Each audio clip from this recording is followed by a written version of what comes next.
Magandang umaga mga karsiklo. Mayroon na naman po tayong gagawing isang amplifier concert to sell.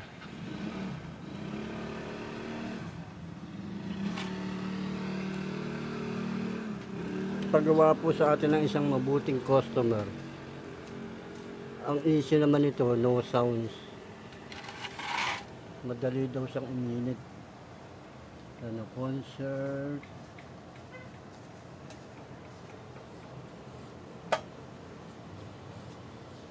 Digital stereo amplifier. KSG 212. May USB na rin siya. Okay, buksan na natin kung talagang ano naging problema nito. Nakambul pa. Ito sa baba.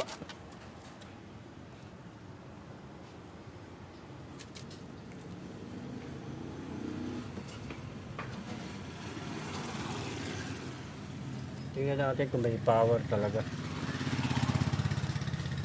Tatakta ko lang. Ito.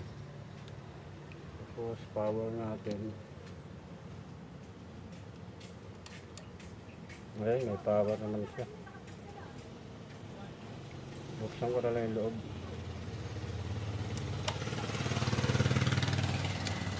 Tignan ko kung ano naging problema nito. Kung sino sa laring.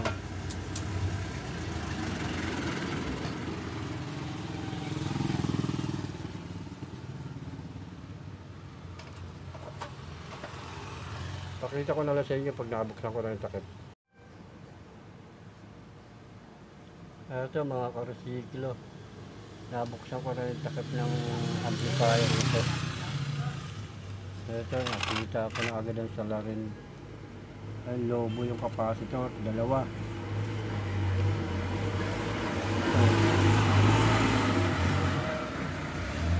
Saka sabi ng may-ari, madaling uminit, kaya ito, malamang itong capacitor na ito kaya umiinit. O baka may naapektuhan pa to dito na ano, output transistor na to, mga IC na tong apat. Sana wala naapektuhan dito.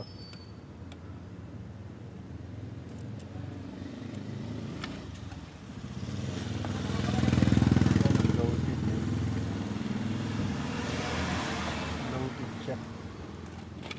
Okay, pull out ko muna to. Baklasin ko muna yung board, tapos malinis na rin. Okay, pakita ko na lang ulit sa inyo.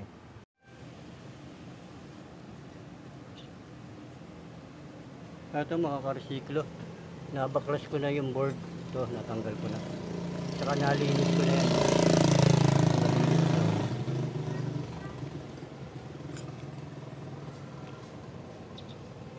Wala pa itong paggawa. Nung binuksan ko to, naka ano pa yung sticker niya, yung warranty seal.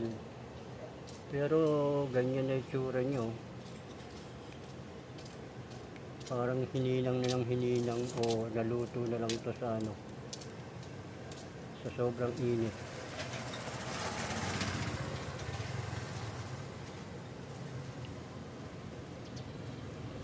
Wala naman siyang sunog.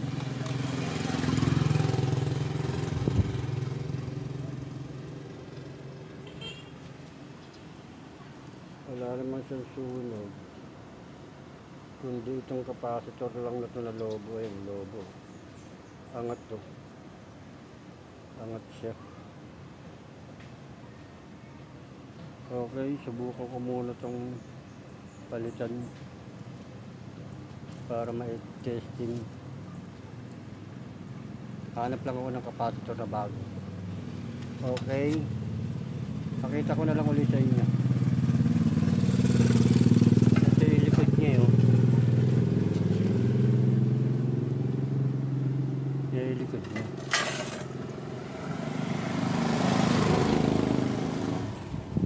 Yan. May radyo siya.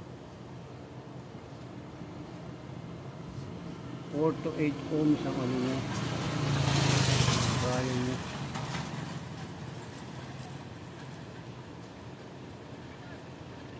Okay. Hanap lang. Ito mga ka-resiklo. Natanggal ko na yung dalawang bloated na capacitor to. Yung filter capacitor nya. Ano siya? 3,300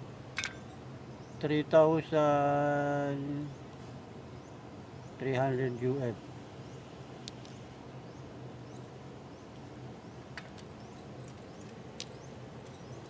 Siya. Ito yung likod.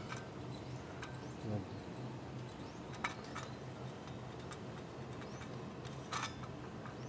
Tapos ito may bago na tayong capacitor na ipapalit ito. Ganun din. Okay. Kakabit ko lang siya tapos ihinang ko. Tapos babalik ko siya sa case.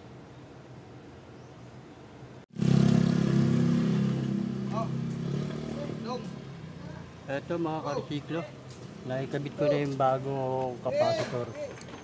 Ito. Nahinang ko na rin sa'yo. Yan. Tapos, ibabalik natin siya kung okay na ba siya. Okay, pakita ko na lang sa inyo pag naikabit ko na dito sa case niya.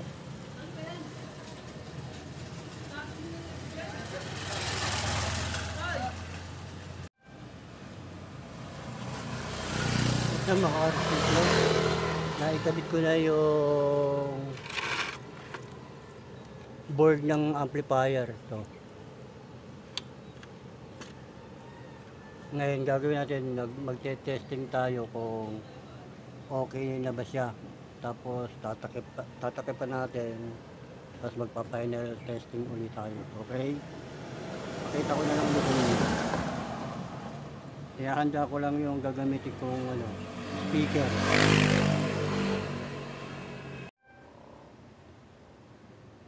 Ito mga ka-resiklo, testing na natin siya. Kinabitan ko na siya ng speaker wire, speaker yan. Tapos sasaksak na natin kung okay na ba siya. Kung talagang yung capacitor lang talaga ang salarin, okay, sasaksak ko na. Yun yan.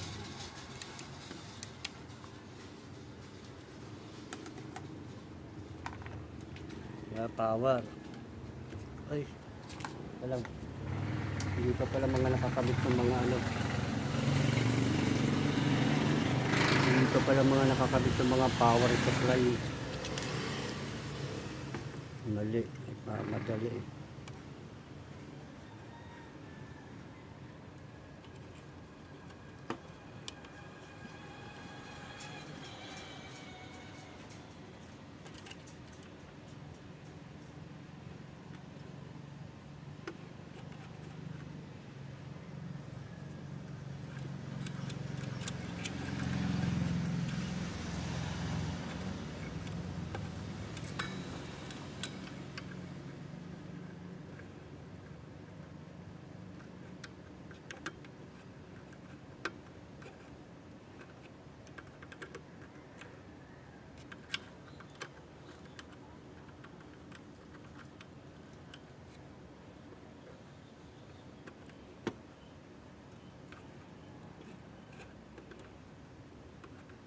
Okay.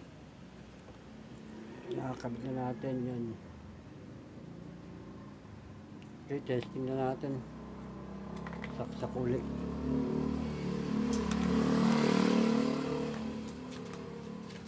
As power.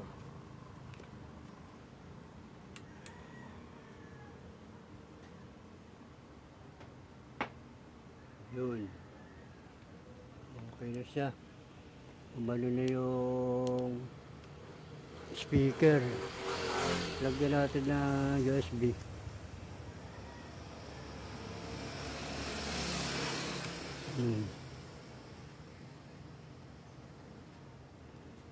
Wala.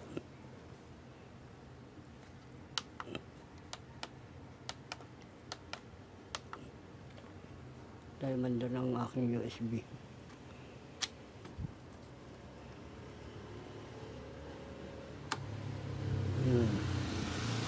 Manda. Under na USB. Ngayon, volume natin.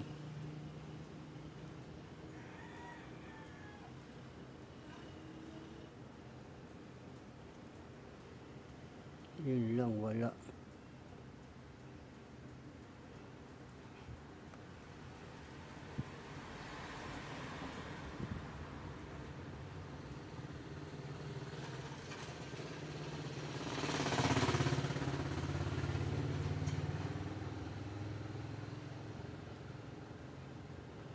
Wala. Wala siyang ano, wala siyang sounds. Lipat natin sa kabila.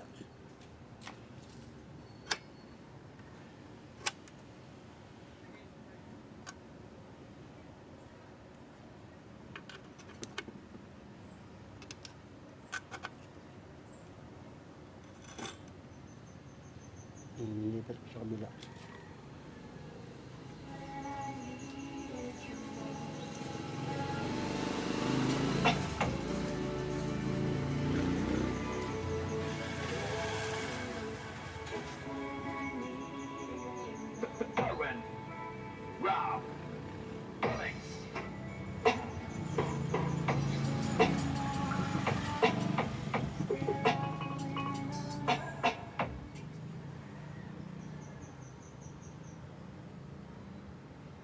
Mayroon na siyang tunog, kaya lang isang channel saka. May aayusin pa rin tayo. Yung isang channel, may naapektuhan na siya.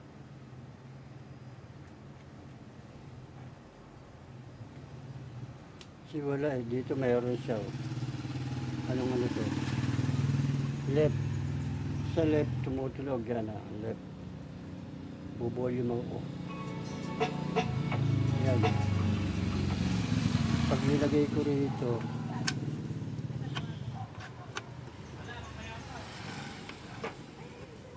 parang may DC. Wala oh. Wala yung right. Okay. Hindi pa success. Hanapin pa natin yung right channel kung bakit tayo tumunog. Okay, pakita ko na ulit sa inyo.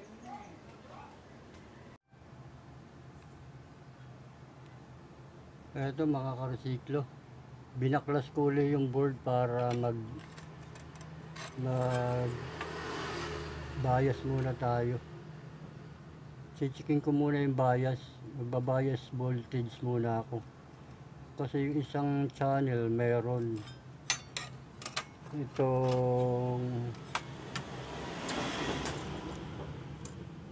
itong left maandar, itong right ang hindi. Kaya tatanggalin ko muna itong mga transistor output kung alin dito yung may tama. Itong apat na ito na transistor, babaklasin ko muna siya para ma-check kung alin ang sira. Okay, pakita ko na lang sa inyo pag nabaklas na to. Pag nabaklas na tong transistor output.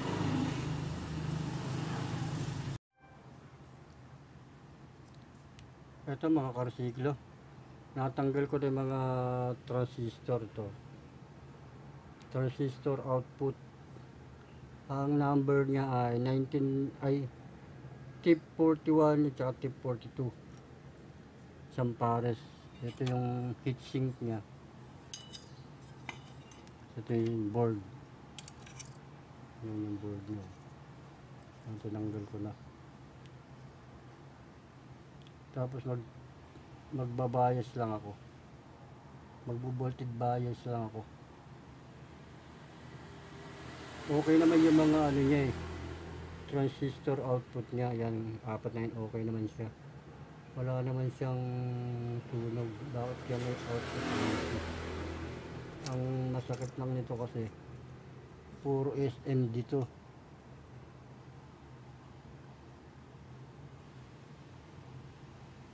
Wala akong ganitong mga piyesang SMD.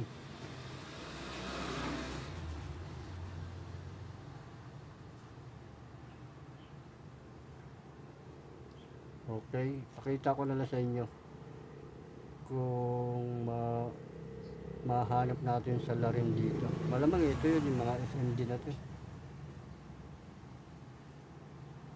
Problema lang ito, wala talaga ako nito. Subukan ko lang ang remedyo nito kung alin. Okay, pakita ko na lang sa inyo kung okay yung mga bias nito.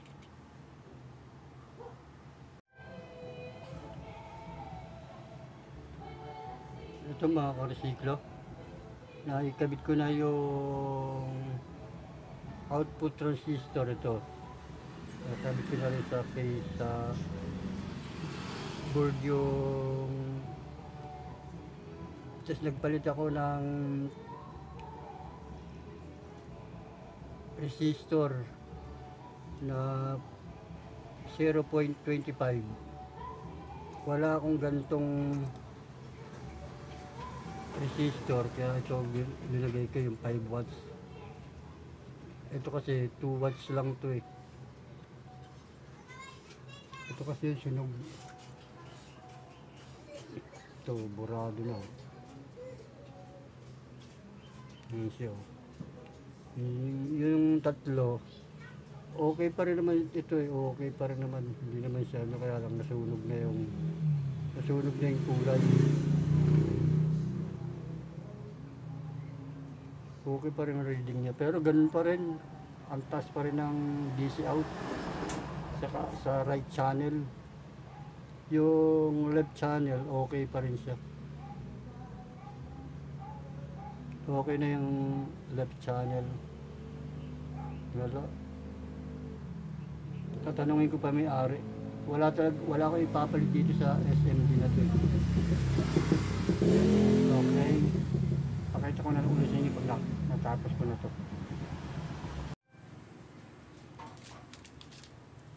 Ito mga karesiklo, hanggang dito na lang yung gagawin natin. Okay na yung may-ari na itong isang channel na lang ang pagganahin natin, itong left channel. Kasi sinabi ko sa may-ari na mahirap pa kapag hanap ng pyesa ng mga SMD para dito sa right channel niya. Okay naman siya, okay na raw yung isang channel. Okay, testingin na natin. Saksak natin.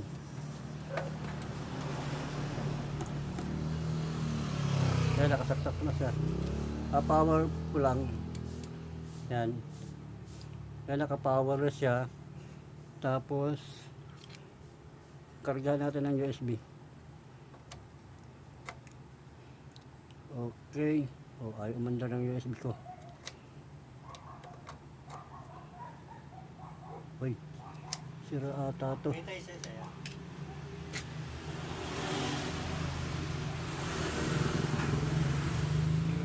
Sira na aking USB, ay umilaw. Bakit ayaw din nito? Ayun. Ito, umilaw na siya. Okay, magsasounds na tayo. Madalian lang po na na sound check kasi baka maka-copyright tayo. Bakit wala?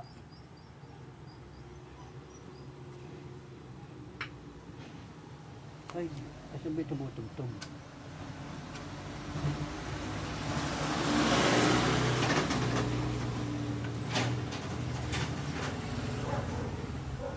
Sabi tumutugtog. Nakalimutan ko na kung ano yung channel na tumutugtog. Ito.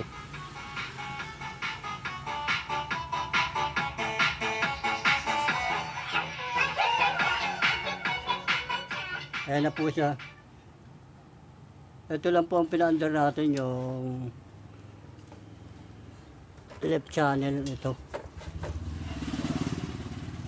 Ito po. Ito lang yung ma-under, yung left channel. Yung right ang may DC out. Kaya umukay naman yung may-ari na ito na lang ang pagganahan niya kaysa sa hindi siya magamit. Okay.